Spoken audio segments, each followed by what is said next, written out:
AKTU के exams के लिए अभी भी यूट्यूब के रैंडम वीडियोस देख रहे हो? मुझे भी वही प्रॉब्लम थी। फिर मैंने डाउनलोड किया यूनिक सीरीज ऐप जो एकेटीयू के सिलेबस के हिसाब से बना है। अब हर सब्जेक्ट एकदम इजी लगता है। यहाँ मिलते हैं जो वीडियो लेक्चर्स, नोट्स और प्रीवियस ईयर पेपर्स, सब एकेटीयू सिलेबस के अकॉर्डिंग। बेस्ट पार्ट, पहली परचेज पे 20% ऑफ भी है। बस कोड यूज करो SAVE20। डाउनलोड करो अभी unique series app, smart students की चॉइस। हेलो फ्रेंड्स, स्वागत है आपका यूनिक सीरीज प्लेटफॉर्म पर। साथियों, मैं पूर्ण प्रकाश। हम लोग बात करें यहाँ पे प्रोजेक्ट मैनेजमेंट की। तो यहाँ पे आज मैं यूनिट 2 का सेकंड लेक्चर में बताने वाला हूँ। लास्ट लेक्चर में हमने देखा था प्रोजेक्ट सिलेक्शन क्या होता है, उसके मेथड्स क्या हैं, और उसमें से आपका जो क्वालिटेटिव मेथड था उसको मैंने यहाँ पे बताया था। आज जो हमारा प्रोजेक्ट सिलेक्शन मेथड का हम जो यहाँ पे क्वांटिटेटिव मेथड है वो हम यहाँ पे डिस्कस करेंगे। लास्ट लेक्चर में मैंने आपको थोड़ा बहुत बताया था। तो आइए चालू करते हैं, बिना टाइम वेस्ट किए हम बात करते हैं यहाँ पे एनालिटिकल मेथड्स की, सॉरी क्वालिटेटिव मेथड्स की। तो लास्ट लेक्चर में मैंने आपको बताया था कि यहाँ पे दो मेथड होते हैं। फिर से मैं रिवाइज करवा दे रहा हूँ। वहाँ मैंने आपको दो मेथड बताया था। एक आपको बताया था क्वालिटेटिव मेथड्स बताया था, जिसको बोलते हैं हम यहाँ पे नॉन फाइनेंशियल मेथड। यहाँ पे मैंने आपको स्कोरिंग मॉडल और आपको एनालिटिकल मेथड में यहाँ पे बोला था, ठीक है। उसके बाद यहाँ पे आज जो मैं बात करने वाला हूँ वो मैं बात करूंगा यहाँ पे फाइनेंशियल की बात करूंगा, फाइनेंशियल या किसी बोलते हैं क्वांटिटेटिव मेथड्स की मैं यहाँ पे बात करूंगा, ठीक है। तो यहाँ पे हम किसकी किसकी बात करने वाले हैं, यहाँ पे आप नाम देख ही लिए होंगे, नाम समझ में आ रहा होगा कुछ ना कुछ। तो यहाँ पे जो हम बात करने वाले हैं यहाँ पे देख ले सकते हैं। यहाँ पे जिसके क्वालिटेटिव मेथड्स हैं, क्वांटिटी की बात करेंगे, संख्या की बात करेंगे। तो यहाँ पे आपका पे बैक पीरियड है, रिटर्न ऑन इन्वेस्टमेंट है, नेट प्रेजेंट वैल्यू है और इंटरनल रेट ऑफ रिटर्न है। इसकी हम यहाँ पे बात करेंगे। अब ये सारी चीज क्या है, चारों पैरामीटर क्या है, इसकी हम यहाँ पे बात करेंगे। इसमें आपके न्यूमेरिकल भी आते हैं, मैं न्यूमेरिकल को भी डिस्कस करूंगा साथियों, ठीक है। और ध्यान दीजिएगा, ये जो अगर मान लीजिए कोई फाइनेंस का या फिर बीकॉम का स्टूडेंट हो वो आपको अच्छे बता पाएगा, या फिर MBA का स्टूडेंट होगा तो वो अच्छे से समझा पाएगा, या तो आपका एमकॉम का स्टूडेंट, एमकॉम वाले तो बता ही नहीं पाएंगे, ठीक है। MBA हो सकता है, हाँ एमकॉम बता पाएंगे, सॉरी, ठीक है। कौन सा बताया था मैं आपको, बी कॉम की स्टूडेंट, उनको ये फाइनेंस पता होती है, ठीक है। मतलब कुल मिला के आपको जो फाइनेंस वाले स्टूडेंट है उन्हें पता चलेगा, जो फाइनेंस के डिपार्टमेंट है। अदरवाइज आप घूमते रह जाओगे, कोई बिना पढ़े समझा के कोई पढ़ा सकते, लेकिन समझाने का तरीका वही है कि यहाँ पे जो बी कॉम वाले हैं ये कॉमर्स का टॉपिक है, ठीक है, बिजनेस का टॉपिक है, ठीक है। तो वो इसको बिजनेस एनालिसिस, जो बिजनेस एनालिस्ट पढ़े होंगे वो बता सकते हैं। तो इसलिए साथियों इसको थोड़ा सा ध्यान से पढ़िएगा आज वाले इस वीडियो को, क्योंकि मैंने बहुत बढ़िया तैयार किया। क्यों तैयार किया साथियों, क्योंकि मैंने मैनेजमेंट किया था MBA में, अपने इस प्रोजेक्ट इस सभी को मैंने काम किया था, इसलिए मैं इसको अच्छे से समझाने की ऐसे समझा सकता हूँ, ऐसा मैं उम्मीद कर सकता हूँ, ठीक है। अपने वे में तो बेटर ही करने की कोशिश करूंगा। तो आइए हम स्टार्ट करते हैं। पहले हमारा क्या है, पे बैक पीरियड, ठीक है। नाम तो आपको समझ में आ रहा होगा, पे बैक मतलब कि हमको पैसा, मतलब हमने किसी को दिया है, ठीक है, हमने किसी को पैसा दिया है तो हमको पे बैक, मुझे मिलना, वो क्या कहता है, हमारा पैसा को वापस मिलना। पीरियड, वो कितनी देर में दे रहा है मुझे वो पैसा, वो पे बैक पीरियड हो जाएगा, ठीक है। मैंने किसी को उधार दिया, ठीक है, मैंने दोस्त को दिया, भाई समझो मैंने किसी दोस्त को पैसे उधार दिया, ठीक है, तो हमारा क्या होगा, हमने उसको दिया था। अब जो मुझे देगा तो क्या बोलेंगे, पे बैक करना ना, वो उसने पे बैक कर दिया, ठीक है। तो मैंने क्या होगा, पे बैक करना मतलब उसने मुझे उधारी दे दी, और उसके बीच में हमने जब दिया था और कब दे रहा मुझे वापस, उसके बीच में जो पीरियड होगा हमारा पे बैक पीरियड, यही होता है नहीं। बट ये जो एक एग्जांपल लिया था, ऐसे पे बैक पीरियड काम करता है। तो यहाँ पे क्या बोला कि देखिएगा, it shows how long it takes a project to pay back its cost, ठीक है। अब यहाँ प्रोजेक्ट रिटर्न बात करते हैं, ठीक है। पीरियड मतलब किसी चीज को वापस लौटाने का जो पीरियड हो, पे बैक पीरियड हो गया। अब यहाँ पे बात होती है प्रोजेक्ट रिटर्न में। तो जब हम किसी प्रोजेक्ट को, ठीक है, किसी भी प्रोजेक्ट को हम क्या कर रहे हैं, बिल्ड कर रहे हैं, तो इसमें कुछ कॉस्ट लगेगी, कुछ तो कॉस्ट लगेगी। क्या लग रहा, मान लीजिए कॉस्ट लग रही है आपकी 1 लाख रुपीज, ठीक है, कुछ तो कॉस्ट लगेगी, ठीक है, कॉस्ट लगा। अब ये जो प्रोजेक्ट है, ठीक है, अब क्या एक साथ पूरा 1 लाख तो वापस तो कर नहीं देगी, ठीक है, 1 लाख पूरा तुरंत वापस तो कर नहीं देगी। हो सकता है हर साल वो क्या कर रहा है, 25,000, ठीक है। पहले साल क्या किया, 25,000 दिया, फिर दूसरे साल आपको 25,000 दिया, ठीक है। एक मिनट, फिर दूसरे साल उसने 25,000 दिया, ठीक है। तीसरे साल उसने 25,000 दिया, ठीक है। चौथे साल उसने कितना दिया, 25,000 दिया। तो कुल मिला के 4 साल में हमने क्या किया, उस 1 लाख को उसने पे किया। 1 लाख पे करने में उसको कितने लग गए, 4 साल लग गए। तो ये 4 साल हमारा क्या हुआ, पे बैक पीरियड हुआ। तो ये बोला यहाँ पे कि कोई प्रोजेक्ट अपने कॉस्ट को पे करने के लिए कितना लंबा समय लेता है, वो आपका कहलाता है प्रोजेक्ट कॉस्ट, सॉरी पे बैक पीरियड। क्या कहलाता है आपका, पे बैक पीरियड। अब ये सोचिए कि अगर किसी भी प्रोजेक्ट का पे बैक पीरियड 4 साल है, किसी की प्रोजेक्ट का पे बैक पीरियड 5 साल है, तो हम कौन सा प्रेफर करेंगे? आप किस दोस्त को पैसा उधार देना पसंद करोगे, कि जो जल्दी लौटा देता है, या जो सालों साल आपको महीनों तक रोक के रखता है, वो नहीं लौटाता, या वो महीनों के बाद लौटाता? किसको दोगे आप? उसको दोगे ना जो जल्दी से बिना कहे आसानी से लौटा दे।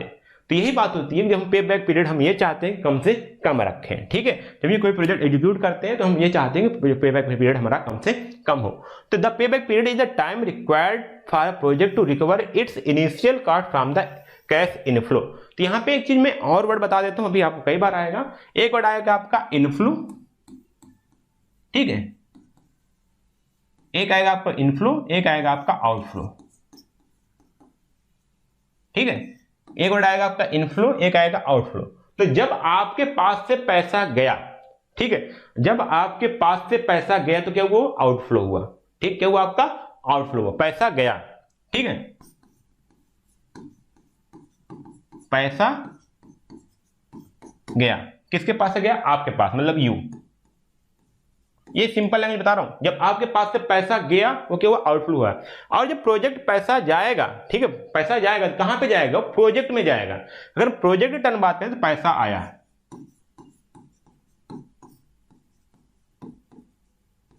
किसमें आया? प्रोजेक्ट में।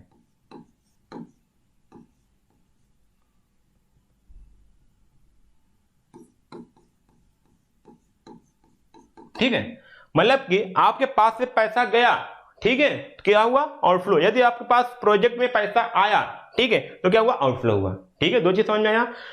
तो यहां पे बात हुई जब पैसा गया आपके पास तो किसमें जाएगा? प्रोजेक्ट में ही तो डालोगे, तो ये हमारा क्या हुआ? आउटफ्लो आया, ठीक है। वहीं पे अगर, ठीक है, आपके पास पैसा आया, ठीक है, आपके पास पैसा आया, ठीक है, आपके पास पैसा आया तो क्या हुआ? आपके लिए इनफ्लो हुआ, ठीक है। अब पैसा आए कहां से? प्रोजेक्ट से, ठीक है। तो पैसा आए कहां से? प्रोजेक्ट से। तो मतलब कि प्रोजेक्ट से पैसा आएगा, तो प्रोजेक्ट पैसा गया कहां से जाएगा?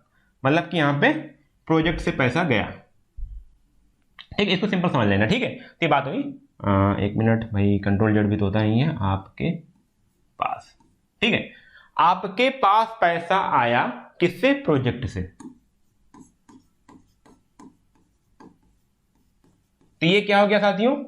आपके पास पैसा आया प्रोजेक्ट से, तो वो आपके लिए क्या हो गया? वो आपके लिए हो गया इनफ्लो, ठीक है। तो दो चीज समझ लीजिएगा। तो यहां क्या बात हो गई? यहां पे देखिएगा, the payback period is the time required for the project to recover its initial cost from the its cash inflow, ठीक है। तो मतलब कि जो आपके पास पैसा इनफ्लो आ रहा है, उसके कैश इनफ्लो से जो आपका पैसा आएगा, ठीक है, उसको जो इन्वेस्टमेंट जो आपने किया, उस इन्वेस्टमेंट को रिकवर करने के लिए जो आपको टाइम लग रहा है, वो आपका कहलाएगा पे बैक पीरियड, ठीक है। अब it is the number of year needed for the cumulative cash inflow for a project to the equal original investment cost. वही आपको तीनों अलग अलग टर्म में लिखा गया है। यहां बोला गया कि जो क्युमुलेटिव कैश इनफ्लो है, ठीक है, आपके पास जो क्युमुलेटिव है या ईयर्स नीडेड, मतलब कि आपके पास टोटल जो क्युमुलेटिव पैसे हैं, ठीक, उसको आने में कितने नंबर ऑफ ईयर लग रहे हैं, वो आपको कहलाएगा, किसके? इन्वेस्टमेंट कास्ट के बराबर जो आपका इनफ्लो कितना होगा, वो कितना साल लगता है, वो आपका कहलाता है क्या? पे बैक पीरियड। तो इसको समझ लीजिएगा, इसको हम नंबर ऑफ ईयर्स में डिनोट करते हैं। किसमें? नंबर्स ऑफ ईयर में। तो यहाँ फॉर्मूला बात करते हैं, यहाँ पे देखिए, if cash flow inflow are equal every year, ठीक है। यहाँ बात करते हैं यहाँ पे, यदि आपका जो इनफ्लो है, ठीक है, कैश इनफ्लो यदि हर साल बराबर है, तब यदि आपको फार्मूला लगाना है, तब क्या करेंगे? यहाँ पे पे बैक पीरियड इक्वल टू आपका होगा यहाँ पे initial investment upon annual cash inflow, ठीक है। एनुअल कैश इनफ्लो मतलब कि जो पर्सन उसने प्रोजेक्ट में किया था, उसके पास भी पैसा आएगा, ठीक है। तो अब यहाँ बात हुई, इन्वेस्टमेंट आपने प्रोजेक्ट में कितना किया था? 1 लाख रुपए, ठीक है। आपके पास जो इनफ्लो आ रहा है एक साल में, आपके पास जो इनफ्लो जो कैश आपके पास आ रहा है, वो आ रहा है 25,000। तो आपको पूरा 1 लाख आपको रिकवर करने में कितना टाइम लग जाएगा? वो लग जाएगा आपका 4 साल, ठीक है। कितना साल लग गया? 4 साल। तो ये जो 4 साल है, इसको बोलते हैं पे बैक पीरियड, ठीक है, ठीक है, पे बैक पीरियड, पीबीपी, ठीक है। एक मिनट, तो इसी को हम बोलते हैं क्या? पे बैक पीरियड। तो ये नंबर ऑफ ईयर में डिनोट होता है, ध्यान दीजिएगा, किसमें? नंबर ऑफ ईयर में, ठीक है। तो 4 साल आपका क्या हुआ? उस प्रोजेक्ट का आपका पे बैक पीरियड हुआ। आप ऐसे ही अल्टरनेटिव, आपके पास कोई प्रोजेक्ट था जिसका पे बैक पीरियड आपका 3 ईयर था, ठीक है। किसका था? आपका 3 ईयर था। तो आप कौन सा प्रोजेक्ट चूज करते, 4 ईयर वाला या 3 ईयर वाला?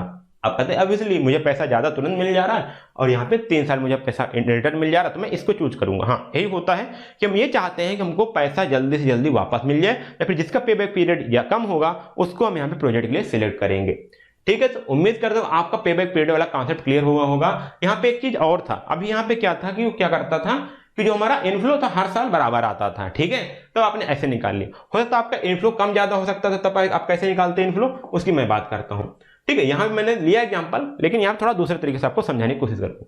यहाँ भी सेम प्रोजेक्ट है, सॉरी कोई एक प्रोजेक्ट है जिसका आपका इनिशियल इन्वेस्टमेंट 1 लाख रुपए था, लेकिन उसका आपका कैश इनफ्लो है जो वो हर साल रिटर्न कर रहा है, वो कितना कर रहा है, 30,000 रुपए कर रहा है और 5 साल तक के लिए करेगा। ठीक है, तो 5 साल तक के लिए हर साल 30,000 रुपए वो रिटर्न करेगा। तो यहाँ पे इसका डिस्काउंट रेट है, इसको अभी हम आगे चल के बात करेंगे डिस्काउंट रेट क्या होता है, बट अभी यहाँ पे नहीं बात करने वाले हैं।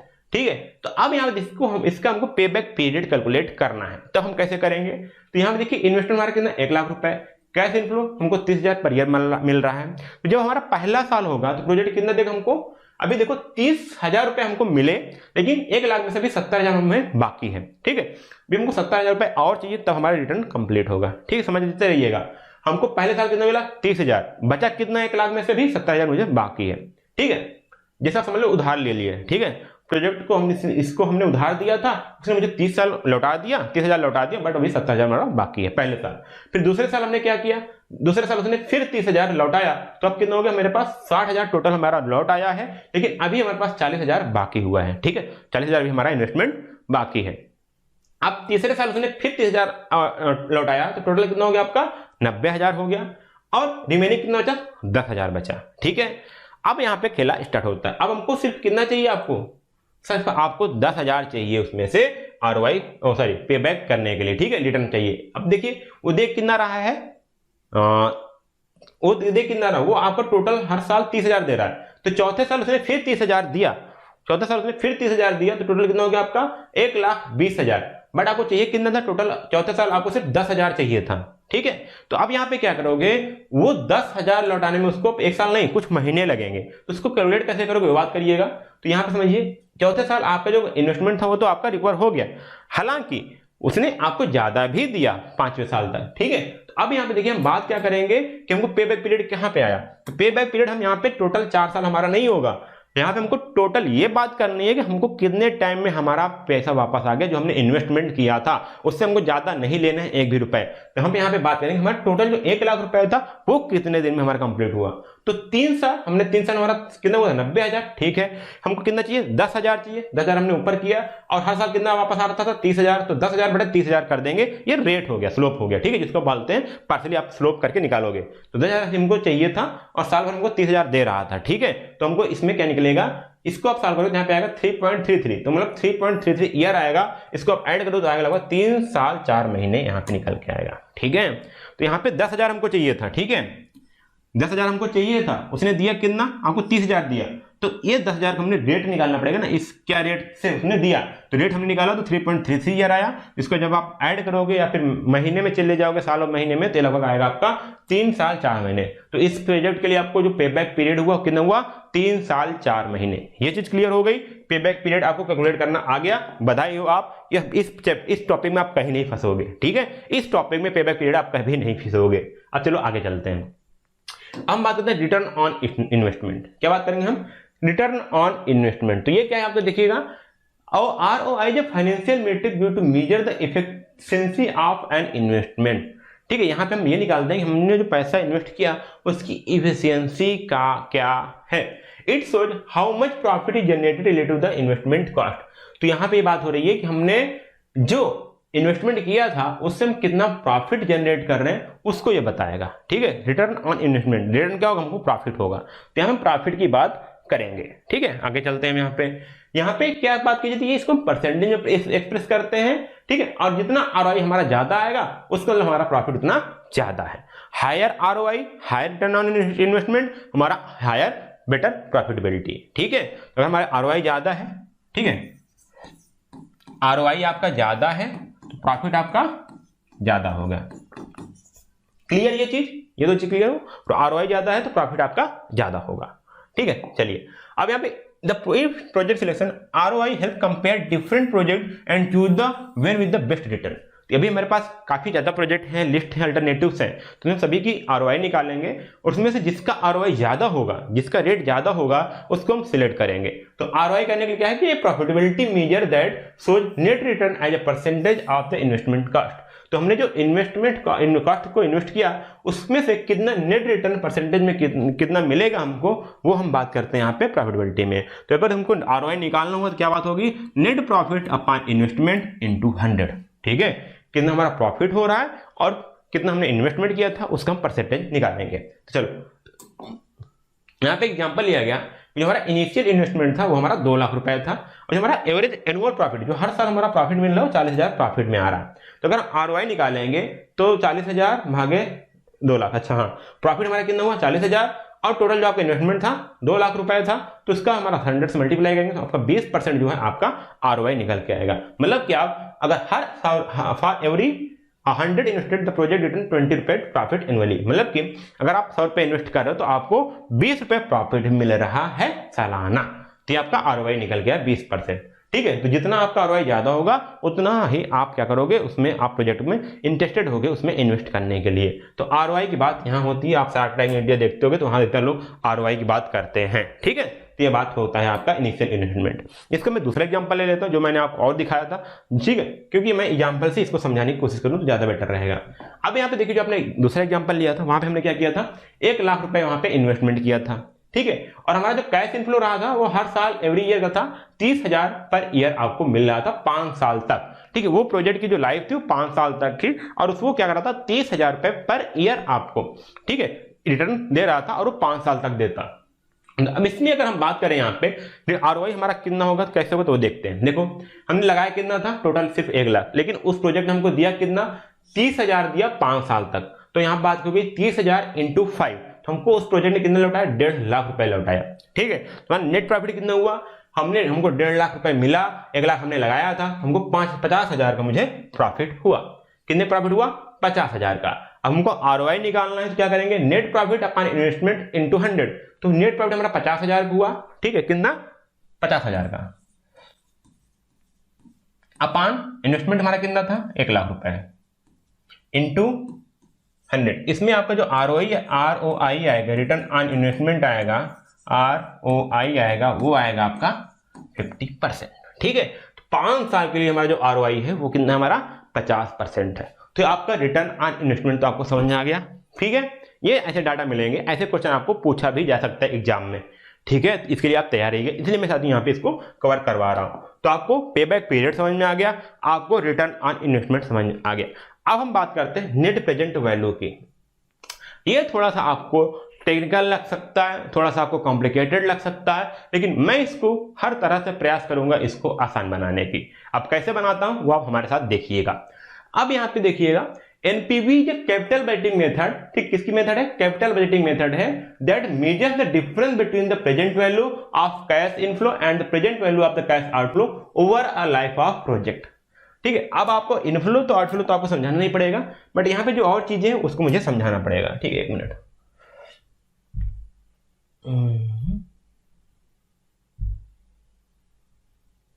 मुझे लग रहा है इरेज ही नहीं होगा क्या, चलो कोई दिक्कत नहीं है। चलो देखते हैं, बात की देती हैं जो नेट प्रेजेंट वैल्यू हो, क्या बात करिए कि difference between the present value of cash inflow. ठीक है, कैश इनफ्लो मतलब हमारे पास कितना आया और present value of the cash outflow over the project life of the over project. ठीक है, तो कैश आउटफ्लो हमारा क्या होगा, जो हमने उसको पैसा दिया था, ठीक, हमारा क्या होगा कैश आउटफ्लो हो गया, और उसने हमको कितना पैसा देगा वो हमारा क्या होगा कैश, उसकी प्रेजेंट वैल्यू की बात करते हैं। देखो प्रेजेंट वैल्यू और फ्यूचर वैल्यू मैं दोनों बता रहा हूं। ठीक है, अब हम एक एग्जांपल के थ्रू यहाँ पे net present value, net present या प्रेजेंट वैल्यू को हम समझते हैं, उसके बाद नेट प्रेजेंट वैल्यू तो हम बाद में समझेंगे। प्रेजेंट वैल्यू क्या है, ठीक है, अब यहाँ पे देखिएगा ये जो हमारे पास एक पेन है, मान लीजिए 50 रुपए की है। ठीक है, अभी हम खरीदते हैं तो ये 50 रुपए की हमको मिलती है। ठीक है, 50 रुपए की मिली। अब मैं इसको क्या करता हूं, अभी मैंने 50 रुपए की ले लिया, अगर मैं इसको 2 साल बाद लेता हूं इसी पेन को, तो क्या भी 50 ही रुपए होगा, ये हो सकता है आपका 55 रुपए या 60 रुपए हो जाए। मतलब पेन हम अब इसको थोड़ा अपोजिट समझते हैं, पैसा महंगा हो गया। ठीक है, अब ये थोड़ा सा ऐसे पैसे के मामले समझो, जो चीज अभी हम 50 रुपए में खरीद पा रहे हैं, क्या 4 साल बाद उसी 50 रुपए में हम उसको खरीद पाएंगे? नहीं खरीद पाएंगे ना। मतलब कि वो जो 50 रुपए की वैल्यू थी वो क्या हो गई, अब कम हो गई। मतलब कि जो 50 रुपए में आज हम इस पेन को खरीद सकते थे, 4 साल बाद उसी 50 रुपए की उतनी वैल्यू नहीं रह गई 4 साल बाद कि हम इस पेन को खरीद पाए। तो क्या आपकी प्रेजेंट जो वैल्यू थी वो घट जा रही है। मतलब कि तो हम क्या कर रहे हैं कि प्रेजेंट वैल्यू क्या है, हमारी आज की कीमत है। तो जो हमको 4 साल बाद मिलने वाला कीमत है ना, उसको हम क्या करते हैं, आज के कीमत में बदल लेते हैं। ठीक है, आज के कीमत में बदल लेते हैं एक रेट की लगा करके, कि हमारा जो रेट है इस हिसाब से हमारा जो वैल्यू है वो गिरेगा पैसे का। ठीक है, तो उस वैल्यू को हम रेट मान करके हम क्या करते हैं, एक हम 4 साल बाद मिलने वाले पैसे की आज की वैल्यू निकाल लेते हैं। ठीक है, और उसको हम क्या करते हैं, कंपेयर करते हैं। समझिए फिर से। अब यहाँ पे एक वर्ड और आता है आपका, एक रेट आता है जिसको बोलते हैं डिस्काउंट रेट या कॉस्ट ऑफ कैपिटल। इसकी हम बात कर लें।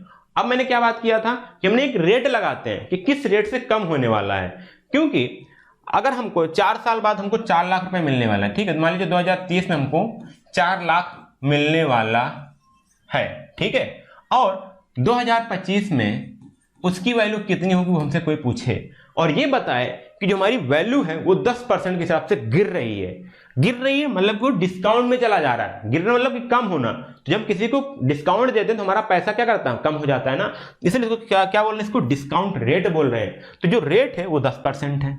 ठीक है, तो अब क्या करेंगे, हम इसकी प्रेजेंट वैल्यू 4 लाख की प्रेजेंट वैल्यू क्या है उसको हम आज ही निकाल लेंगे। ठीक है, हम 2030 में हमको 4 लाख मिल रहा है उसको कोई मतलब नहीं, हम इसको आज की वैल्यू में कैलकुलेट करेंगे क्या आज वो प्रॉफिट दे रहा है कि नहीं दे रहा है। ठीक है, तो इसको हम कैसे निकालेंगे, ये हमारा ये फॉर्मूला है। तो अगर आज के हिसाब से निकालना तो क्या करेंगे, CT, तो यहाँ पे cash inflow at a time. ठीक है, जो हमको कैश मिल रहा है।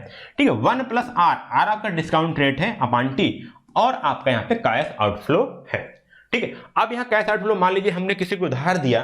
ठीक है, वो हमने दिया 3,75,000 या 3,25,000 दिया। ठीक है, तो यहाँ पे इस केस में क्या हो गया, हमारा ये कैश आउटफ्लो हो गया। ठीक है, हमने जो दिया और 4 साल बाद मुझे 4 लाख मिलता।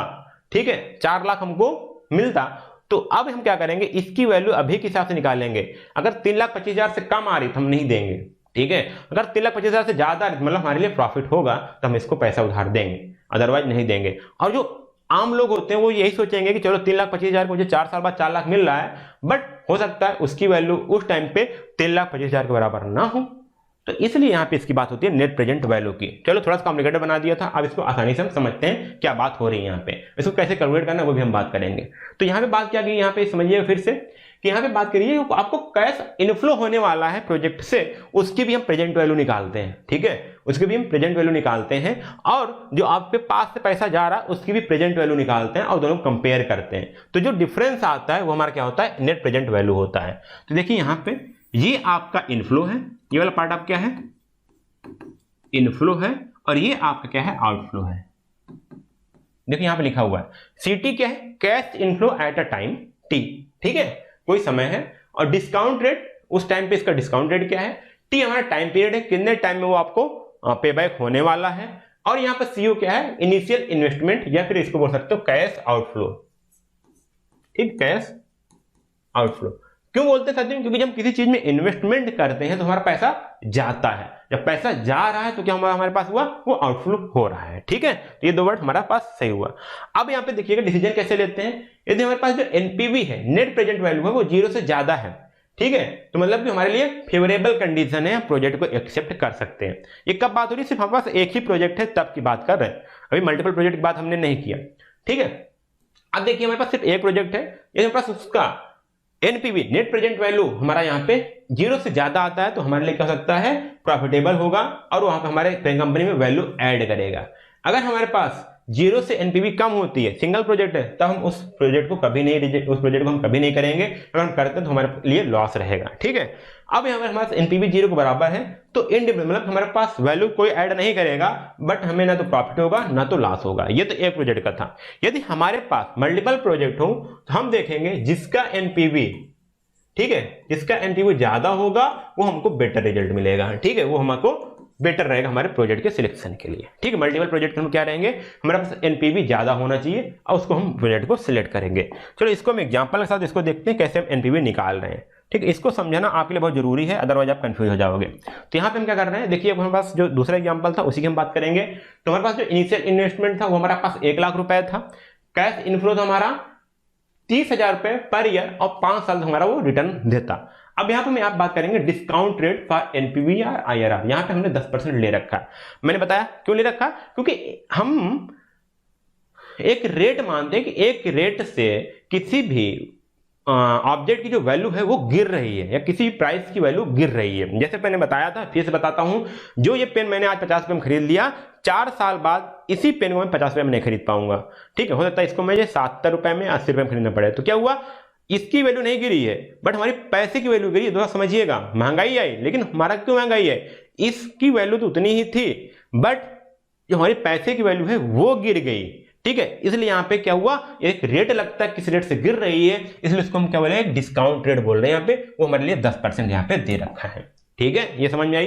अब यहाँ पे देखिए नेट प्रेजेंट वैल्यू कैसे निकालेंगे, हम कैसे निकाल लें वो समझिएगा। इसलिए जो फॉर्मूला क्या है हमारा, एनपीवी का cash inflow upon 1 + R upon T into minus का इन्वेस्टमेंट। इन्वेस्टमेंट हमारा कितना है ये देखते हैं, अभी बात चलते हैं। ठीक है, पहले हम इतने की बात करते हैं। ठीक है, पहले हम सिर्फ हर ईयर का मैं पहले ये निकालता हूं, हर ईयर के लिए, हर साल के लिए मैं ये निकालता हूं पहले। ठीक है, तो अब यहाँ पे देखिएगा कैश में इतना वाला पार्ट साल कर रहा हूं पहले साल के लिए। तो पहले साल के लिए हमारा जो आर होगा वो तो 10% होगा। ठीक है, एक मिनट, फर्स्ट ईयर के लिए। ठीक है, फर्स्ट ईयर का जो हमारा आर होगा वो तो 10% होगा, लेकिन जो टी होगा क्या होगा हमारा 1 होगा, क्योंकि यहाँ पे क्या हुआ, हमारा जो फर्स्ट ईयर है तो यहाँ पे रखेंगे। तो 30,000 इनफ्लो हो गया आपका, क्योंकि पैसा आ रहा है। जो रेट होगा 1 + R, तो 1 + 10%। ठीक है, तो 1 + आपका 10%, तो ये हो गया 1 + 0.1। ठीक है, ये तो होगा तो 1.1। तो यहीं पे यही रखा 30,000 अपॉन 1.1 की पावर 1। ठीक है, ये ऐसा लिखा गया है। जब इसको सॉल्व करो तो आएगा आपका 27,273 रुपीज। अब ये जो 1 साल बाद मिलने वाला पैसा था उस वैल्यू को हमने क्या किया, आज की वैल्यू में हमने चेंज कर लिया। ठीक है, तो हमारी क्या होगी, प्रेजेंट वैल्यू होगी। कौन सी होगी आपकी, ये प्रेजेंट वैल्यू हमने निकाल ले सभी पैसों की। अब सेकेंड ईयर फिर दूसरे साल हमको 30,000 फिर से मिलता, कितने मिलता, 30,000 रुपए। अब दूसरे साल हमको 30,000 मिलने वाला था, आपने उसकी प्रेजेंट वैल्यू निकाली, 30,000 अपॉन 1.1, 1 + R था अपॉन T, क्योंकि दूसरे साल मिल रहा है तो यहाँ पे हमारा क्या हो गया, सेकंड हो गया। हमारा हो गया क्या ना, 24,793 रुपए। अब तीसरे साल निकाल लेंगे तो 30,000 हमको, अब देखिए दूसरे साल जो हमको 30,000 मिलता उसके हिसाब से उसकी आज की प्रेजेंट वैल्यू कितनी थी, 24,793 रुपए। ठीक है, अब फिर मैं करता हूं तीसरे साल के लिए, तो यहाँ पे 30,000 हमको मिलता, फिर 1.1 था। ठीक, तीसरा साल ये है आपका 1.1, और इसका जो पावर टी है ना, पावर टी वो आपका 3 हो गया। ठीक है, तो पावर 3 हो गया तो हमारा हो गया 22,539 रुपए। चौथे साल हमको फिर 30,000 रुपए मिलेगा, तो 30,000 उसको फिर हमको 4 साल बाद मिलने वाला था, लेकिन उसको हम आज की वैल्यू में चेंज कर रहे हैं। तो हमारा क्या हुआ 1.1 इंटू पावर 4, तो हमारा 20,490 रुपए। 5 साल बाद हमको जो 30,000 रुपए मिलने वाला था उसको हम आज के हिसाब से चेंज किए, 5 साल 30,000 मिलेगा, 1.1 पावर 5, 18,627 रुपए।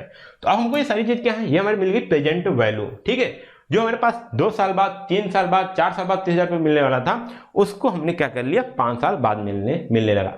अब देखिए, सोचिए कोई बंदा बोले कि आज हमसे 30,000 रुपए ले लो, 5 साल बाद मैं तुमको 30,000 रुपए दे दूंगा। ठीक है, तो क्या वो 30,000 रुपए देगा, नहीं, उसकी रियल वैल्यू कितनी रह गई, 18,627 रुपए हो गई, तो आप घाटे में चले जाओगे। ठीक है, तो ऐसे आप काम मत करिएगा कभी उधार देने के लिए। इसे लोग क्या करते हैं, वहां पे जब भी किसी को पैसा देते हैं, बनिया लोग क्या करते हैं, उसमें कुछ ना कुछ ब्याज लगा देते हैं, ऐसे समझते हैं। ठीक है, वो लोग समझते हैं सारी चीजों की।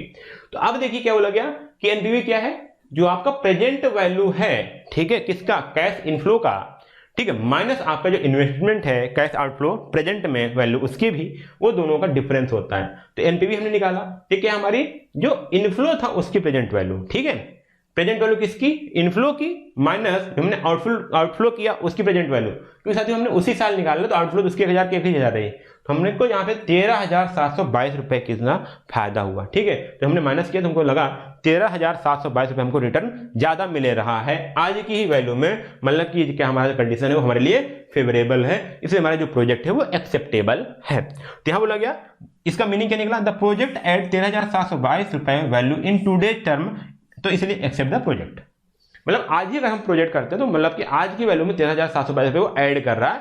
अगर हम आज हमको फायदा देखें तो 13,722 रुपए हमारा फायदा हो रहा है। लेकिन रिटर्न हमको 4 साल 5 साल तक मिलने वाला है, तो उसके बारे में बात करेंगे। तो यहाँ पे हमने एक चीज़ निकाल लिया कि हाँ प्रोजेक्ट हमारा रिजल्ट हमारा पॉजिटिव आएगा, इस प्रोजेक्ट को हमें करना चाहिए। तो ये आपका था नेट प्रेजेंट वैल्यू, ठीक है। तो नेट प्रेजेंट वैल्यू ये था, और प्रेजेंट वैल्यू आपको ऐसे निकाली जाती है किसी भी चीज़ का, ठीक है। इस प्रकार से आप फ्यूचर वैल्यू, प्रेजेंट वैल्यू सब निकाल सकते हो।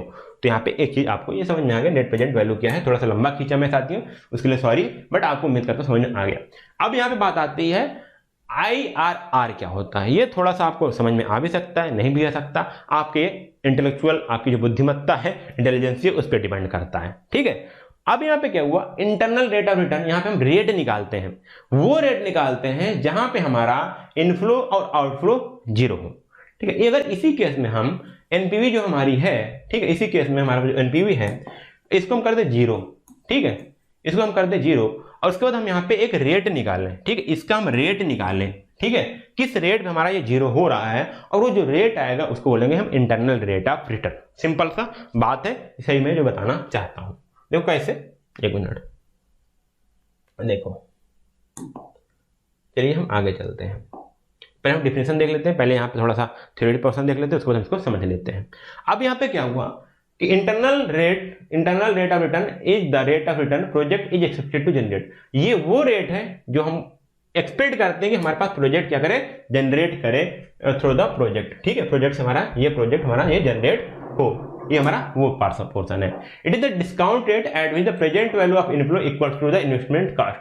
तो ये वो रेट है, ये वो रेट है जहां पे हमारा, ये वो रेट है जहां पे हमारा जो कैश इनफ्लो है वो कैश आउटफ्लो के बराबर हो जाए। जब हमारा कैश इनफ्लो कैश आउटफ्लो के बराबर हो जाएगा तो हमारा जो नेट प्रेजेंट वैल्यू वो क्या हो जाएगी, हमारी जीरो हो जाएगी। वो इसलिए वहां पे क्या बोला जाता है कि यहाँ पे इंटरनल रेट ऑफ रिटर्न में आप देखोगे, कहीं भी आप देखोगे तो यहाँ पे फॉर्मूला मिलेगा, यहाँ पे एनपीवी इक्वल टू जीरो कर देगा। वो क्या कर देगा, सिंपल सा आपको, यहाँ पे एनपीवी जीरो होगा तो वहां पे क्या करते हैं हम रेट को जीरो करके हम क्या निकाल लेते हैं, वहां पे एक सॉरी इन दोनों को जीरो करके हम यहाँ पे एक रेट निकाल लेते हैं, वही आपका इंटरनल रेट ऑफ रिटर्न हो जाता है। हालांकि ये कभी आता नहीं एग्जाम में, ठीक है।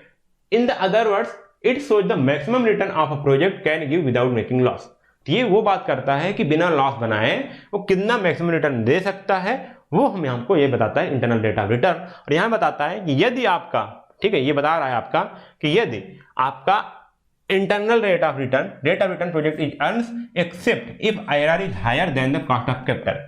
यदि आपका जो कॉस्ट ऑफ कैपिटल, मतलब कि जो आपका कॉस्ट ऑफ कैपिटल अभी आपको बताया था, ये क्या आपका डिस्काउंट रेट है, ठीक है। एक मिनट फिर से आपको बता दूं, मैंने आपको यहीं पे लिखा था, देखो यहाँ पे मैंने एक वर्ड लिखा था आपको, डिस्काउंटेड क्या है आपका कॉस्ट ऑफ कैपिटल है।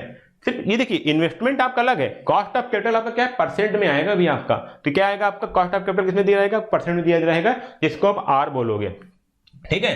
तो यहां बोला गया यदि हमारा कॉस्ट ऑफ कैपिटल, ठीक है, सॉरी, जो आपका IRR आएगा, इंटरनल रेट ऑफ रिटर्न आएगा, वो आपके कॉस्ट ऑफ कैपिटल मतलब डिस्काउंट रेट से ज्यादा होगा तो हम प्रोजेक्ट को एक्सेप्ट करेंगे और वो प्रोजेक्ट हमारी कमाएगी, मतलब प्रॉफिट में आएगी, ठीक है।